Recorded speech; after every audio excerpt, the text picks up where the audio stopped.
The Undateables at 9 after 2 addicts. One loves takeaways, the other drinks so much cola he often forgets to eat. It's Supersize versus Superskinny, which features the effects of eating disorders and obesity. Tonight, Dr. Christian heads to America's fattest city, where type 2 diabetes is reaching epidemic proportions. 30% of our population has diabetes. And fast food fan Craig will be swapping diets with cola addict Simon. They'll be entering Dr. Christian's feeding clinic in order to ditch their disastrous diets. To think that I eat that amount at lunchtime. It's way too much. And in her ongoing investigation into eating disorders, former anorexia sufferer and journalist Emma Woolf meets a young mum whose anorexia began during pregnancy. I felt so guilty, and instead of it driving me to put weight on, it sort of made me want to self-punish more. Welcome to Supersize versus Superskinny.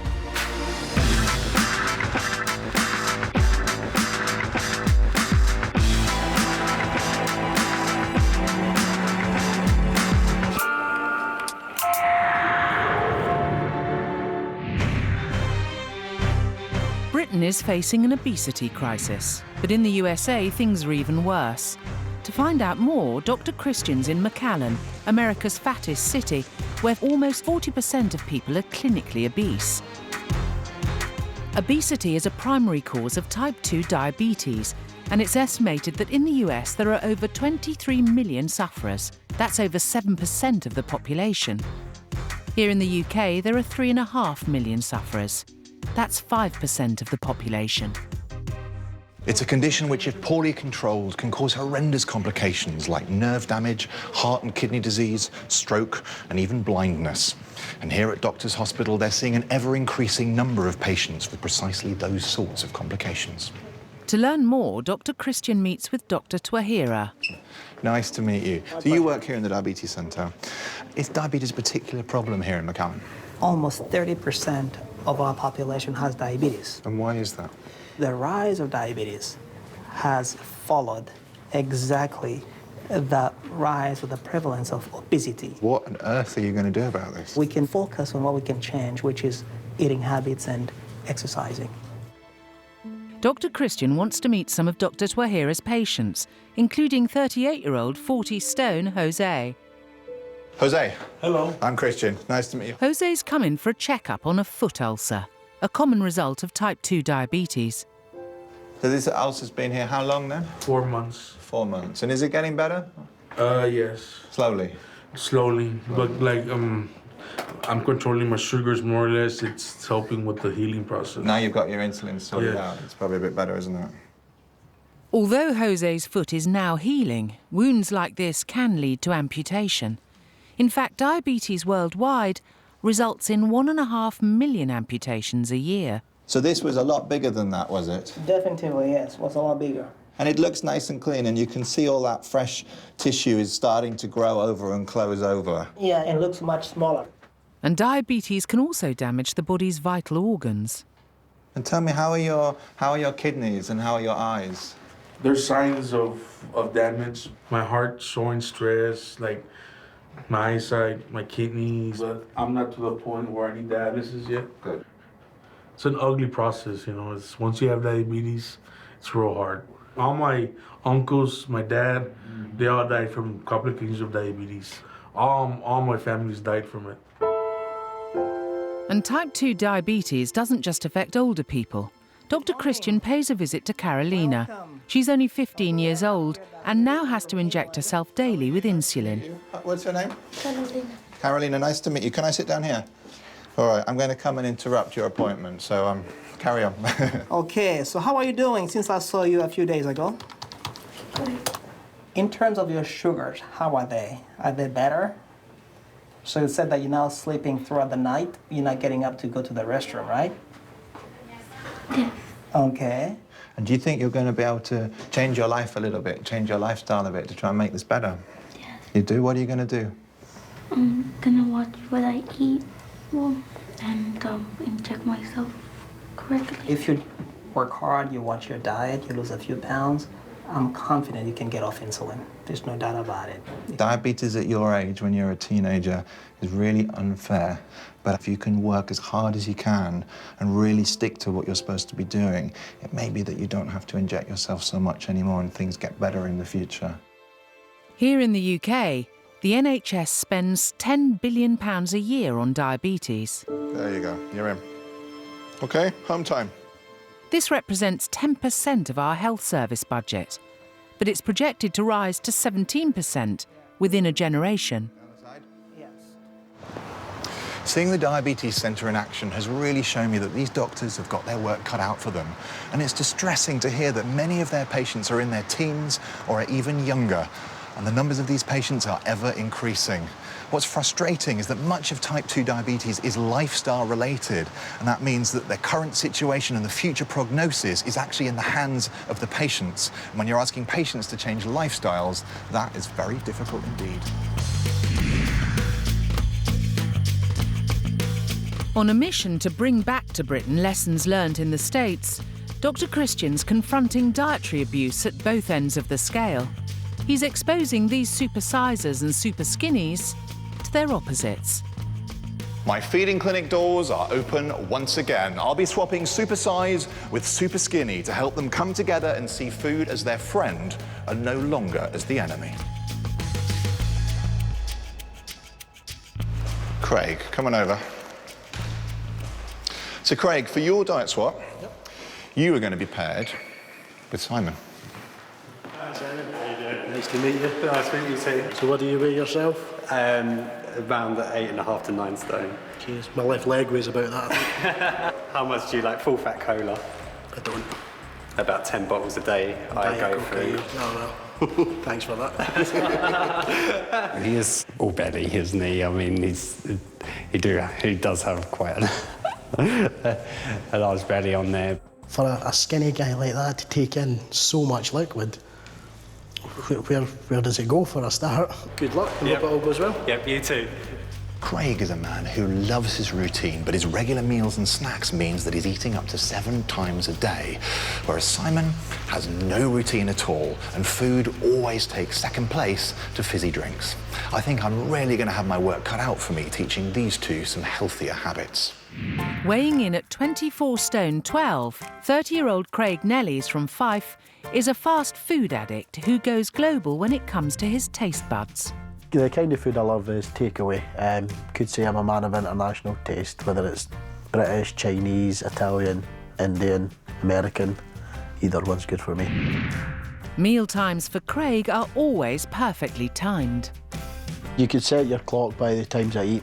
At 8, I have my toast with my soft cheese. At 10:30, I have my bacon rolls. At 1 o'clock, I have my lunch. 6 o'clock, I have my dinner. 10 o'clock, I'll have my late night snack. I know that it's unhealthy and I shouldn't be eating as much of it as I do, but it tends not to play on my mind that much. Craig's food-fixated routine has become a little too comfortable. I would very much say I'm a couch potato. I'll sit back and watch TV for hours at a time, snacking away on crisps or chocolate biscuit. At the weekends, I can do that all day. If Craig goes on a healthy, calorie-controlled diet, it'll help his wife Sarah too, because at the moment they're a bad influence on each other. Since I've been married, I've gained on average about 1 stone a year. I think definitely Craig's stuck in a rut. I think he has a routine where we get up, we go to work, we come home, we have dinner, we watch telly, we go to bed. These bad habits are affecting the future of the Nellies family tree. We really want to start a family as soon as we can, and at the moment it's playing on my mind that my weight could be causing problems and hindering that. Whilst Craig's excessive eating is increasing his body mass, the opposite is true of our Superskinny. Weighing only 9 stone, Simon Tacaks has a sticky problem. I would typically drink about 4 litres of cola a day. I'd say I've been drinking it heavily, probably for the last 7-8 years. Each morning, breakfast is bottle-shaped. For breakfast, I have 2 bottles of cola. For my lunch, I'll have either a salad or sandwich, still drinking colas. I spend my evenings at home, 9 times out of 10 watching TV with my housemate, Rachel. What are you having? Pizza. Again. As usual. I do actually like food, yes. But I think my problem is obviously because I drink so much cola that fills me up, so I don't really rely too much on food. Couch potato Simon is too lazy to eat and has lost 4 stone in 4 years. And this is not good for his self-esteem. I believe I'm a shell of a man because obviously I see everybody else around me a lot bulkier, a lot bigger. My weight definitely affects my confidence, mostly approaching new people, females, definitely. Simon does find the energy to have a kickabout once a week. I buy a small bottle of energy drink to play football and then I'm back on the cola. It's definitely affecting my appearance. It's making me look really gaunt. It's affecting every part of me, to be honest. Before Supersize and Superskinny enter the feeding clinic, Dr. Christian wants to show Craig how worrying his diet really is by sending him to America. To meet someone whose quality of life has been almost destroyed by overeating. When I look in the mirror, I see a monster. I don't see a human being.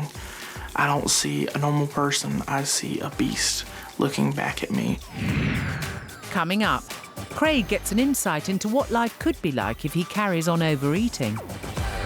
I used to make love with my wife several times a week. Now, it's barely ever that I'm able to. And back in the UK, Dr. Christian shows Simon the damage his cola habit is doing to his body. And I'm just going to show you what phosphoric acid does to human teeth. You will slowly erode away your teeth.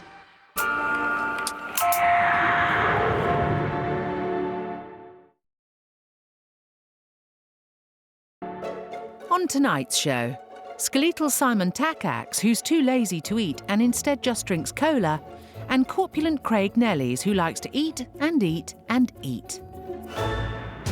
But before our Supersizer and Superskinny enter the feeding clinic, Dr. Christian is sending Craig to the land of plenty to show him what could be in store if he carries on with his current lifestyle.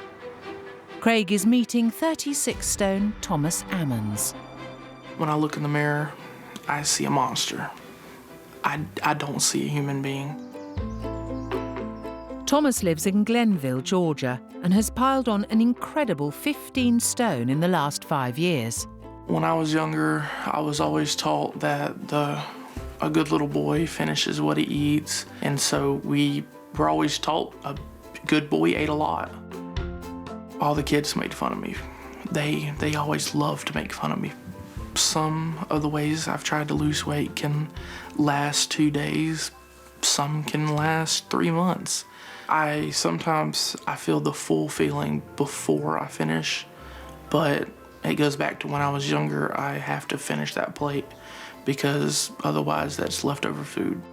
Thomas has been married to Amber for 5 years. They have 2 young children. I'm very limited at what I can do during the day. My wife has to really do a lot of the stuff that a normal husband should be able to do. I used to make love with my wife several times a week. Now, it's barely ever that I'm able to. Thomas is taking Craig back to his place to give him an idea of his lifestyle. This is my house, this is my table and chairs. Can't really sit in these chairs anymore. So you wouldn't sit there to eat? Nah, I can't sit here at all, actually, because the last time I sat in one of these chairs, it broke into about 50 pieces. Wow. Like many overweight people, Thomas has sleep apnea, a condition that causes interrupted breathing during sleep. Have you ever been tested for sleep apnea? I've been to my local doctor about it, and they reckon I may have signs of it. If Thomas doesn't wear this oxygen mask at night, he could stop breathing. It's very uncomfortable. Oh yeah, takes a lot of getting used to. I can imagine. You just slip this over your head and... Yeah, it's very not comfortable at all. I'm hoping by losing the weight, I may not get to the stage where I'm going to need one of these. That's the plan anyway. That's the best plan. Thomas's poor health makes it almost impossible for him to play with his children. Watching him sit there and watching his kids running around and I'm not being able to get involved is obviously very hard for him. You can see that he wants to be involved, but he just physically can't. And I can't imagine how difficult that must be for him. And Thomas's problems don't stop there. He's about to drop a sobering bombshell. Thomas, so how old are you? I'm 24. 24. My doctor says I might not make it to 30. The fact that he's been told that he may not live to 30, which is the age I am at the moment, is a big shock and a punch almost to say that if you don't change your lifestyle, you could end up in the same situation. The biggest threat to Thomas's life expectancy is his appalling diet. And when they hit a local restaurant, it's easy to see why. So what are these things? That's fish. How do you get all of that in one plate?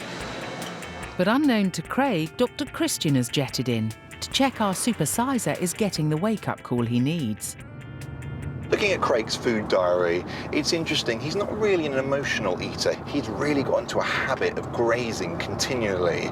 It's going to be difficult to get him off that sort of food addiction, but that's exactly what he's going to need to do. He's going to need to find something else to fill his time instead of eating.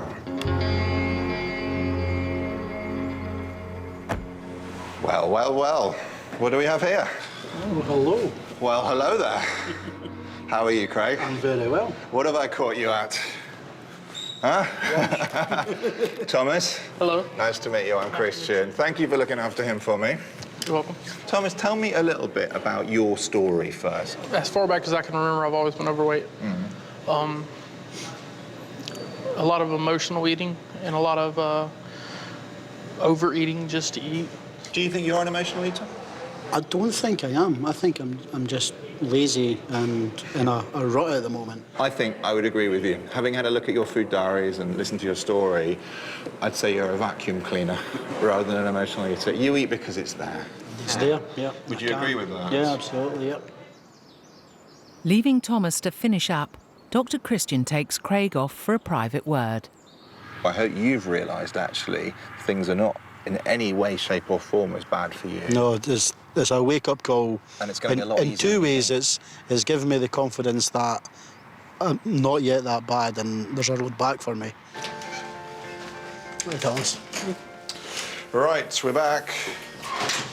And I'm going to say my goodbyes. Thomas, thank you so much for doing this. No problem. Do you remember what I said about little changes? Yes, sir. It's easier than you think. And I'll see you back in England. Thank you. All right, good luck with everything. Thank you. I'll leave you to it. Bye-bye. All right. Bye. Yeah, meeting Thomas has made me see what I don't want to be in the future. And really given me the impetus to carry on what I've started here.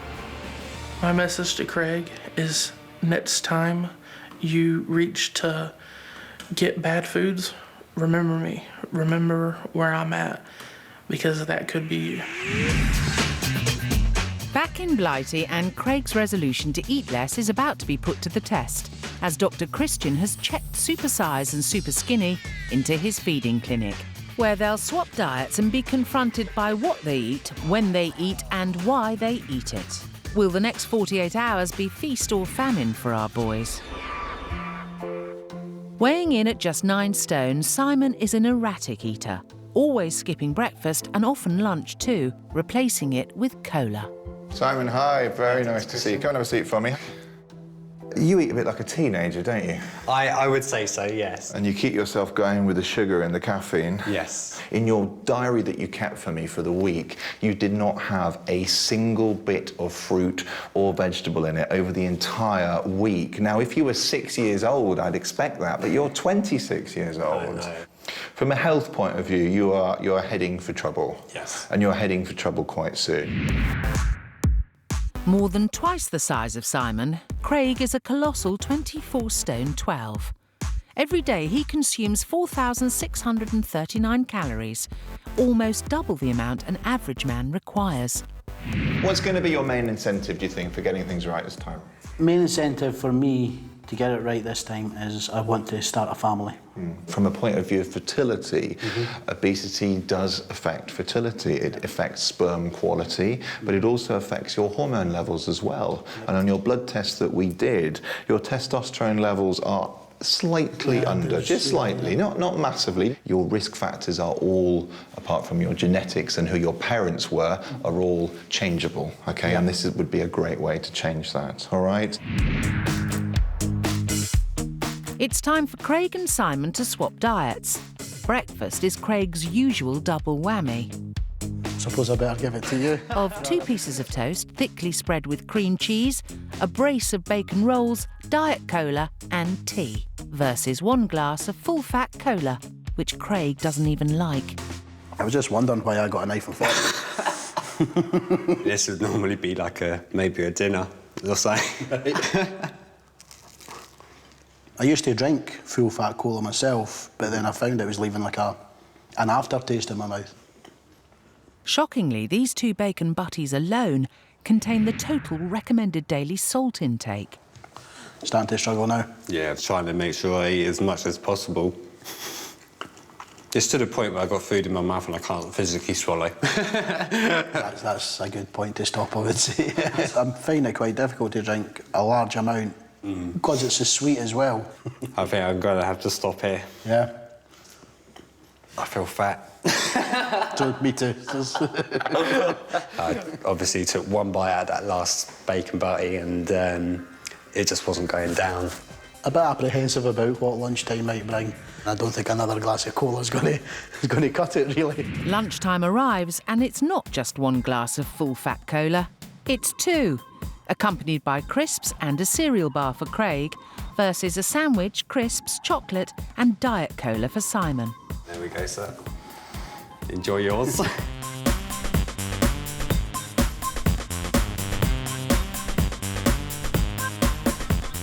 That's 1 down, halfway there. Like I say, I don't know what that's doing to my insides. Well, Dr. Christian knows exactly what drinking this amount of cola is doing to Simon's insides, and he's about to reveal to him how much he gets through in a year. 360 litres of cola drinks, 52 litres of energy drinks you're getting through each year. Wow. Wow, indeed. But all of this on top of your, let's face it, appalling diet is a recipe for disaster. One of the components that I'm concerned about in these drinks is sugar. You are getting an awful lot of sugar. Do you know how much? No. In a year, just from the fizzy drinks that you're drinking, you're getting through 57 kilograms of the stuff, 114 bags of sugar. That's quite a lot. Quite a lot, yes. Come over here to this table with me. I'm going to show you something else. Dr. Christian is about to reveal how extreme concentrated amounts of the chemicals found in cola can cause real damage to teeth. Over here, I have phosphoric acid. This is one of the components in cola drinks. It's what gives it that sort of tangy, citrusy taste almost. So, Simon, here I've got some teeth, human teeth, real human teeth, and I'm just going to show you what phosphoric acid does to human teeth. Watch this.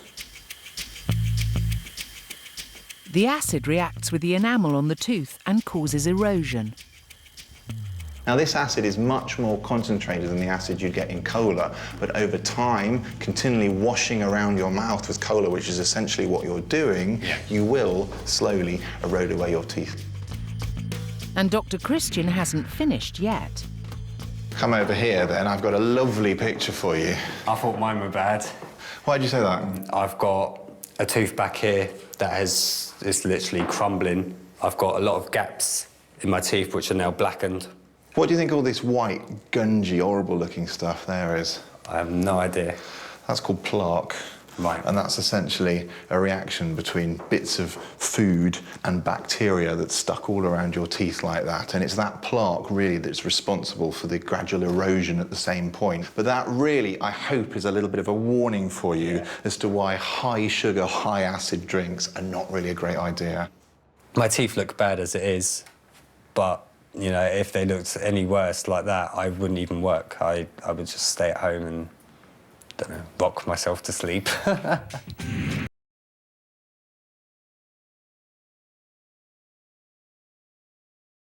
Coming up, Dr. Christian's in America, investigating what can happen when a patient is too large for normal hospital equipment. We would transport them across the street and take them to the Houston Zoo, the CT scanner. You're kidding. In the feeding clinic, Simon's on the right track. Done. High five. And journalist and former anorexia sufferer Emma Woolf meets a young mum who, like a growing number of women, developed anorexia during pregnancy. I felt so guilty, and instead of it driving me to put weight on, it sort of made me want to self-punish more.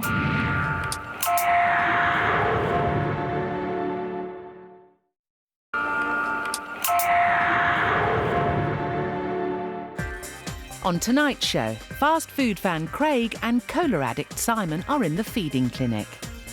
So far, Craig has coped well with just full-fat cola, crisps and a cereal bar, and Simon has eaten most of a hearty breakfast and lunch. But it's all about to change. Next up, dinner. Oh dear. I'm sorry. After waiting all day for some hot food, Craig's meal is crackers. At least it's not cola. Changed it up a bit. Why would you have biscuits with your dinner? On my very bad days, I just snack. I just feel a bit extra sorry for you, that's all. I wouldn't. Look what you've got to eat. Yeah, I know. I don't like fish or chips. It's not just fish and chips, it's Craig's hallmark double fish and chips with bread and butter and Diet Cola. I cannot stand potatoes whatsoever. It's one of those weird things that I got, but...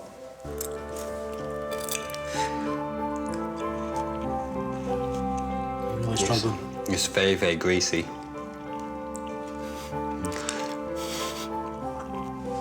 I do like biscuits. So that's a bonus. This fish is really not for me.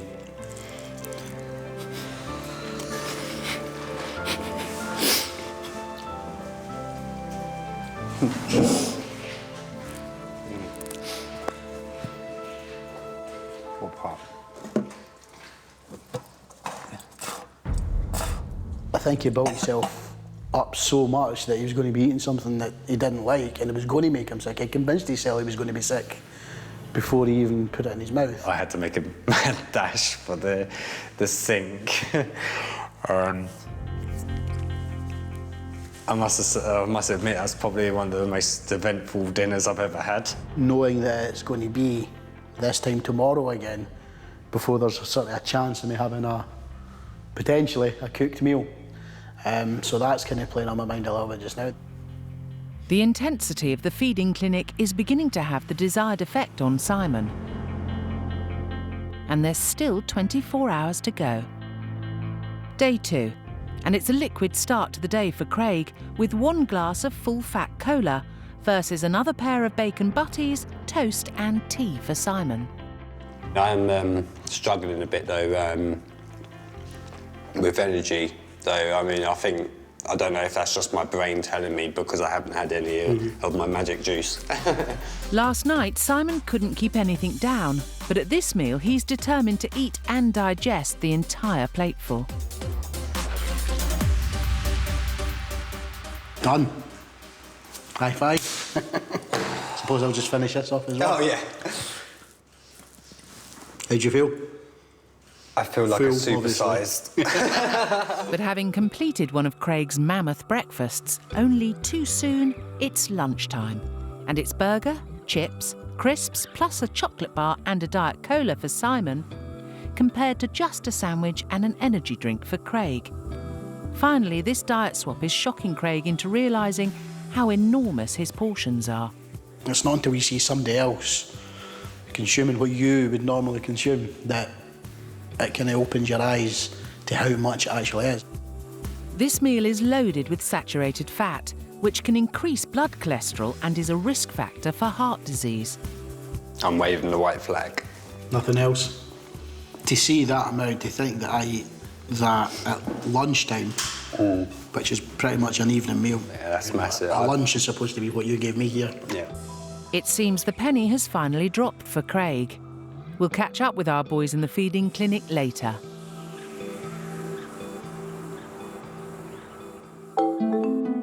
In this series, author, journalist and former anorexia sufferer Emma Woolf is meeting people with eating disorders, finding out how they became ill and how they got help. I know only too well the devastation that eating disorders can bring. As a journalist, I want to take a look inside this world and find out what's really going on. And I think, having been through it myself, it kind of gives me a license to ask some of the questions that other people might not think to ask. Emma will also be meeting practitioners and unearthing up-to-the-minute research on a wide range of conditions, including a growing number of women developing anorexia whilst pregnant. Every year, approximately 12,000 women will develop anorexia or bulimia during pregnancy. Throughout her eating disorder, Emma was unable to contemplate having a baby. My period stopped around the age of 20, and they didn't come back until last year. Emma's desire to start a family was a key factor in her own recovery. She's on her way to meet mother of two, Amy.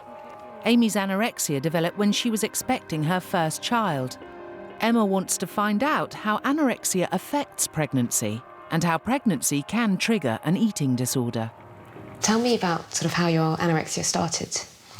It started when I was pregnant with my son, my first child.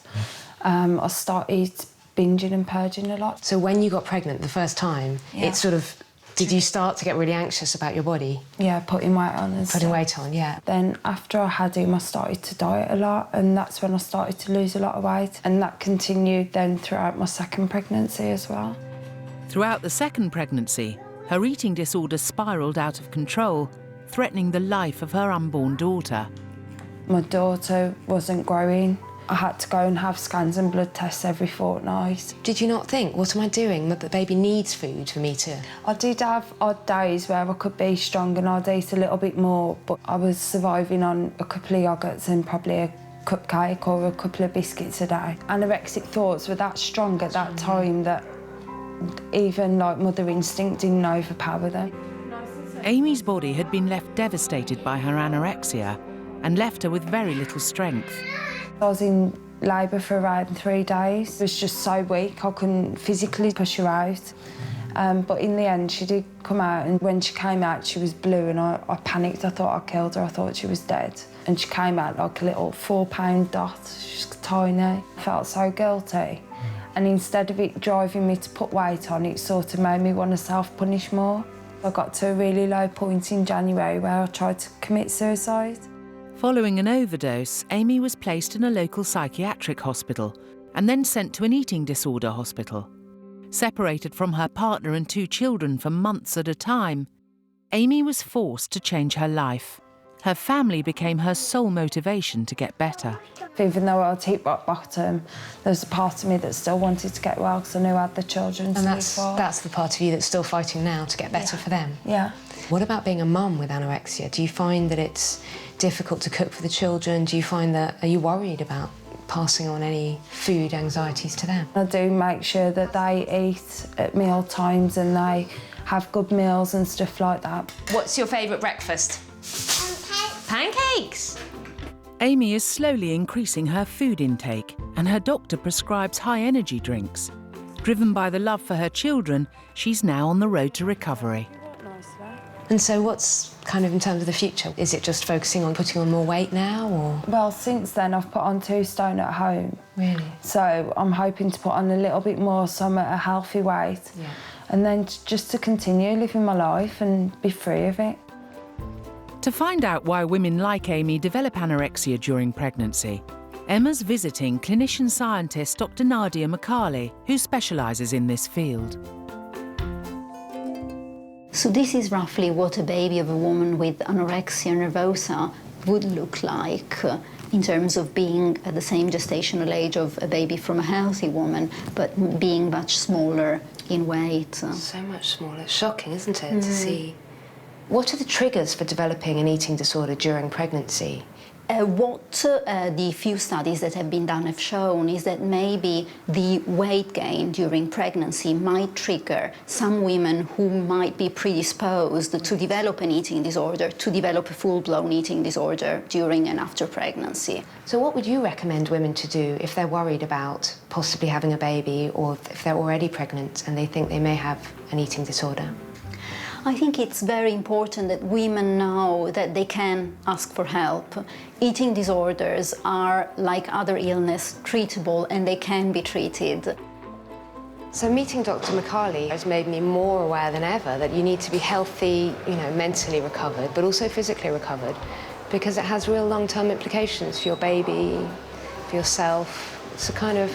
It's a lifelong thing, and it isn't just about getting enough weight to get pregnant. It's about having enough weight to be a really healthy, happy mum, to have a healthy, happy baby.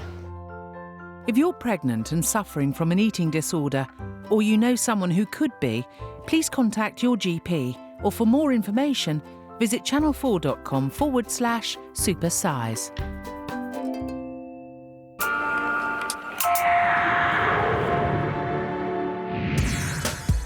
Back at the feeding clinic, where Craig has successfully scaled down his eating and Simon has started putting away proper portions. It's the Last Supper, and on the menu is pizza. Supersize versus Superskinny. What do you think is the biggest thing you've learned about yourself? It's probably coping without cola. The biggest thing. The biggest thing for me was just noticing the portion sizes. I mean, seeing my portion sizes in front of you. Temptation is always going to be out there. Yes. Weekends when you're out, going to the football, for example, half-time, you go up and have your... burger or yeah, exactly. something. Yeah. So there's things that you don't think twice about normally. It's a temptation to slip back into my old habits and routines. It's temptation to slip back into cola. It's just willpower. I have to stay away from it. I am enjoying this, though. I'm glad. This is very nice as well. Probably a few more toppings on it than I would normally have. But, I do enjoy my pizza, I must admit. Simon and Craig's time inside the feeding clinic has served its purpose. So guys, we're at the end of the diet swap. You will be relieved to hear, I think, and you're off home with your diet plans, which I have here for you. Craig, this one's yours. Simon, that one is yours. Craig's diet plan will reduce his daily calorific intake from 4,639 calories a day to 2,500, the amount an average man needs. Craig's fat boy portions will be moderated, and he'll eat a balanced diet, cutting back on foods high in fat and sugar. Simon's diet will increase his food intake from 2,242 calories up to 2,700 calories. He'll cut down on the cola, swapping sugary drinks for high-fibre, starchy foods, such as bread, rice and pasta, so he'll be able to keep his energy levels up for longer. Both our boys have big challenges ahead, and we'll catch up with them in 2 months' time, when Dr. Christian will weigh up their progress. Best of luck. Good luck. To you. Good luck, mate.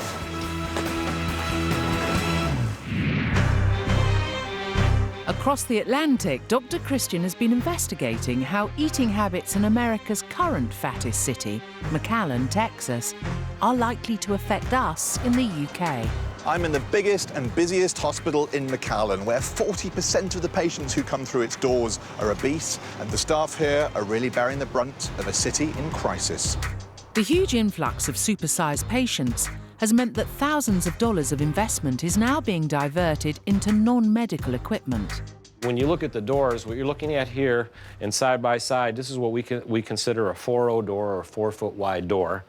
This is a standard door, which is a 3 or 3-foot wide door. Yeah. So actually, to install one of these doors, you're talking between $1,000 to $1,500, and we've replaced 7 of them in this facility already and need to replace 2 more.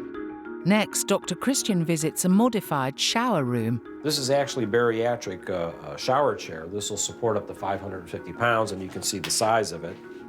And this is a British problem too. £10 million is being spent by the NHS each year on equipment such as specialist beds, chairs and hoists to cope with overweight patients, a figure that has doubled in 3 years. This is a standard wheelchair, approximately 26 inches in width. This is a bariatric wheelchair, was 10 inches wider. Thus, the reason we have to put the 4.0 doors in. Well, something that I'm also interested in, I know your imaging department has had to change even the machinery. Can we go and have a look at some of those? Follow me over here. This is our 64-slice scanner, CT scanner, one of the most modern pieces of equipment in the world. And what we've done to accommodate larger patients is we've actually ordered a unit with a larger opening. And even with the larger opening, if you look at me in comparison, you can see there's not a lot of room for a large patient. Wow, I mean, me standing here, there's not a lot of room for me in there either, is there? Not at all. So what do you do? Whenever we encounter a patient who exceeds either the weight limit or the size of the bore opening, we are unable to image that patient. So we cannot provide a diagnostic study. My training was back in Houston at the Texas Medical Center, and our answer for that problem is we would transport them across the street and take them to the Houston Zoo and actually image them at the zoo's CT scanner. You're kidding. Yes. And so at what sort of cost to you was having to order a new scanner? I mean, what did a larger one of these cost you, roughly? Replacing the CT scanner will exceed $1 million. And even in the UK, it's been reported that patients over 30 stone have struggled with having CT scans. This is really very worrying. In America, the healthcare system is funded in a different way, and a lot of places can afford to get new equipment. In England, where we have an NHS, we simply cannot afford to replace all the beds, all the loos, and particularly all these very expensive CT and MRI machines. I don't know what we're going to do. It's been over 2 months since fast food fan Craig and cola addict Simon began their new healthy eating plans. But have they managed to keep to them? I feel quite nervous about getting on the scales today. I mean, I'd love to see how well I've done. I'm feeling a little bit nervous, a bit excited as well. I think I've done well, but you're never too sure until you get the final result.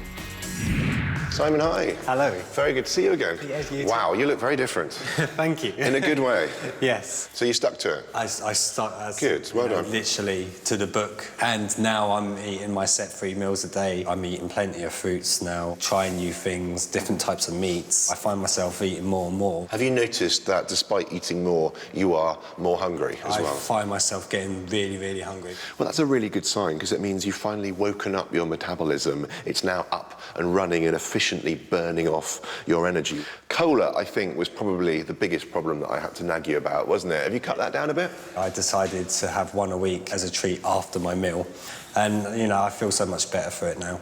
You look very different, and I suspect that's one of the main reasons why you look so different, actually. Your skin looks better. And even though it's still very early on in my weight gain, I find myself so confident already. You know, I've even got myself a new girlfriend since the beginning of the show. Excellent, wow. Yeah, things couldn't be greater, more perfect right now. Oh, wow, that's such a good thing to hear. Good, lovely to see you. Thank you very much. Craig, how are you? Fine, thank you. Very nice to see you. Welcome back. Thank you. You're looking well. Feel well. You enjoyed a takeaway or two, shall we say? I did, yeah. Didn't you? Still doing that, or managed to cut that down? Pretty much cut it out completely. I've only had 2 since I started the diet, 2 takeaways in total. Most stuff I eat is fresh dinners, so it's grilled fish or chicken and veg and potatoes. Have you found this hard, or have you found it fairly simple, actually? The first 2 weeks was probably the most difficult, because I was just breaking those habits. But once I got myself into a daily routine, it's not been too bad at all. You want to have children, don't you? And you're worried that perhaps your weight was going to stop that from happening. How do you feel about that now? Well, things are moving in the right direction now. The weight's coming off, so I'm a bit more confident that it's not going to be an issue in the future. Look at this just being the start. You now go off and carry on doing the great things that you're doing. All right. It's lovely to see you again, Craig. Thank you so much. Okay, bye-bye. Bye. Time for the boys' big reunion. Hello. How are you doing? Looking well. We got here? Yeah. And we're still smiling? Yeah. Yeah, that's the main thing. You look absolutely great. And yourself. Hello, chaps. Hi. How's it going? All good. Good to see each other again? Yes, absolutely, yeah. First thing I want to say to you is that you both look so dramatically different in a relatively short amount of time. Yes. So whatever you have done, You have done it, and that's really important. You, Simon, had some massive changes that you had to make. You had some dreadful habits. You basically had to learn to eat all over again because you didn't, did you? No. So you absolutely have put on some weight. You've put on 4 pounds. It's not a huge amount, but remember, it's early days. More impressively, possibly, is the fact that you've put on 4 inches around your tummy. Not always the place where everyone wants to put on weight, but it means that your body is changing shape, your metabolism is changing, and now when you go off from here and carry on, you can start to put on the shape by using the gym in the areas that you'd like. So really well done, I'm happy. Thank you. Craig, what about you then? Do you think you've lost weight? I think I have, yeah. In a sort of picking a figure out of your head, what would you like in an ideal world? I think when I started I wanted to lose about 2 stone, but I think I'd be happy anything from a stone upwards would be a big achievement for me. So a stone upwards would be a big achievement. 2 stone is probably pushing it a little bit, but you know what? Yep. You have pushed it a little bit. Okay. You've lost 2 stone. Wow. Yeah, exactly. On the nose, 2 stone. But you know what? Like Simon, there have been changes around your middle. 7 inches have disappeared from your tummy measurements. Really? So really well done. Thank you. There'll be no going back to where I was before. I'm delighted with it. Really, really happy. It's been amazing, and I'm very determined to carry on. You know, this is a great start. I'm so much more confident already, and everything just seems perfect right now. You know, there's no reason to go back to what I was before. Next week, piling up the plate is teenage comfort eater Victoria. All I'm going to say is good luck to you. Pushing fussy Hannah to the brink. I didn't realise it was such a problem. And Victoria goes stateside for a shocking glimpse into her potential future. I don't want you to have to go through what I do. Dr. Christian is in McAllen. Whoa. Tackling supersized fast food. This is absolutely insane. And Emma Woolf investigates the growing rate of eating disorders amongst older women. My grandchildren, when they were born, I was too weak even to lift them out of a cot. Could being a Peter Andre fan be a deal breaker? The path of true love never runs smooth in The Undateables. Next.